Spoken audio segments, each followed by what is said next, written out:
Right now, you are living a lie. Not some big global conspiracy, but a private one. A simulation running in the background of your brain while you brush your teeth, sit in traffic, or stare at a dark ceiling at 3 a.m.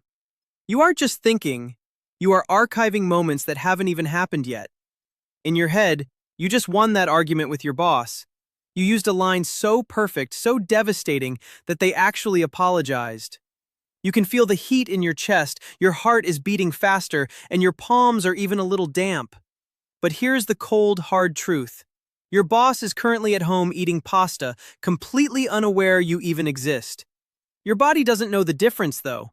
Your brain just dumped a gallon of cortisol into your system for a fight that took place in a ghost dimension. Welcome to the world of compulsive mental simulation.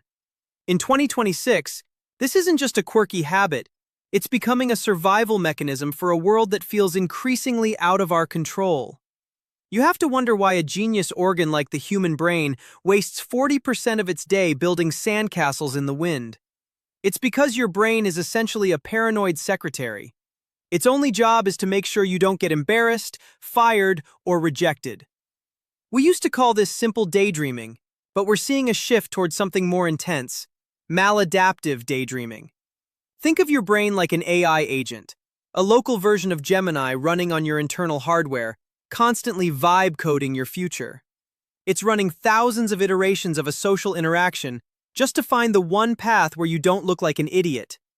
The problem is that as we spend more time talking to screens than humans, the paranoid secretary starts to hallucinate.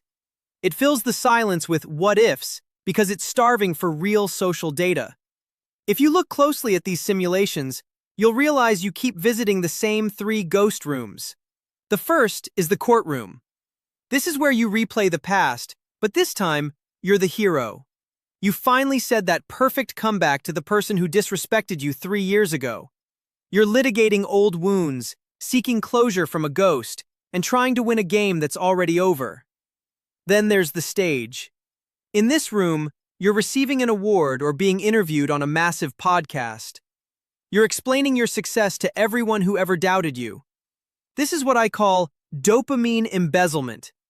You're stealing the reward of success before you've actually done the work. Why build a business in reality when you can feel the high of a 4K resolution victory while lying on your couch? Finally, there's the bunker. This is the most exhausting room of all. You're practicing how to tell your partner you lost your job, or imagining a doctor giving you bad news. You're rehearsing grief for people who are still alive, calling it emotional insurance. But the truth is, you're just hurting yourself twice. There is a reason this is hitting us harder lately. We live in the era of the curated self. Every day you see hundreds of people living a 10 out of 10 life on your feed, and your brain sees this as a threat. It thinks you're falling behind, so it starts rehearsing your life to match an algorithm. You stop living the moment and start staging it in your head before it even happens. You aren't just at dinner anymore, you're in a mental simulation of how you're going to describe that dinner to your followers later. We are losing the ability to be unrehearsed. So, how do we shut down these ghost scenarios? You don't actually have to. Your brain is a simulation machine. That's what makes you a genius. But you have to change the output.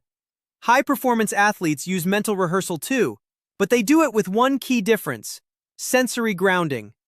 They don't just imagine winning, they imagine the smell of the grass and the specific tension in their muscles. If you're going to imagine a scenario, stop making it a movie and start making it a workout. The second you realize you're arguing with a ghost, name it. Tell yourself, I'm in the courtroom again. Force a glitch by changing one ridiculous detail. Imagine the person you're arguing with is wearing a giant clown nose. It breaks the immersion and reminds your brain that this isn't real. And most importantly, give yourself a simulation tax. If you just spent 20 minutes imagining being a successful creator, you must spend at least 5 minutes doing one boring, real-life task related to that dream. Send one email. Edit one line of code. The most dangerous thing about a ghost scenario isn't that it's scary, it's that it's comfortable. In your head, you're never awkward. You never stutter. You always win. But a life lived in simulation is like a project that never leaves the folder structure. It's all organization and no execution. The real world is messy. It has no retakes, and people will say things you didn't rehearse. And that is exactly where the magic is. Stop being the director of a movie that will never premiere. Start being the amateur of a life that is actually happening. Because the best conversation you'll ever have is the one you didn't see coming.